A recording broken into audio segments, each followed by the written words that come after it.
সর্বনাশা পদ্মা নদীরে। ম্যাডাম কি ওই যাইতাছে। ওর কাছে সুধা। হায় হায়, চোখের সামনে তো সর্বনাশ বসে রয়েছে।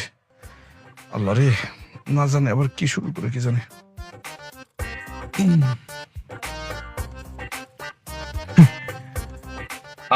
আসসালামু আলাইকুম চেয়ারম্যান ম্যাডাম। ওয়ালাইকুম আসসালাম।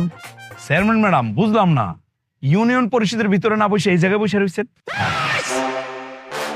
সেই কৈফিয়ত কি আপনারা দিতে হইব? চেয়ারম্যান ম্যাডাম যেখানে বসবে সেটাই হয়েছে গিয়া ইউনিয়ন পরিষদ, সেটাই হয়েছে বিচারের জায়গা। ঘটনা বোঝা গেছে?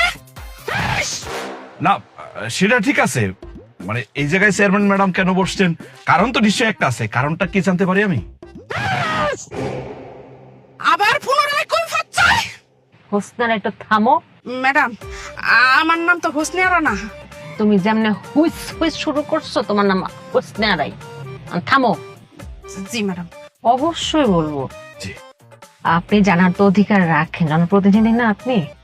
জি। আমাদের কাছে ইনফরমেশন আছে যে আমাদের গ্রামের 3 কিলোমিটারের ভিতরে, সেটা হোক জল বা স্থল, সেখানে কেউ একজন বোম রেখে গেছে।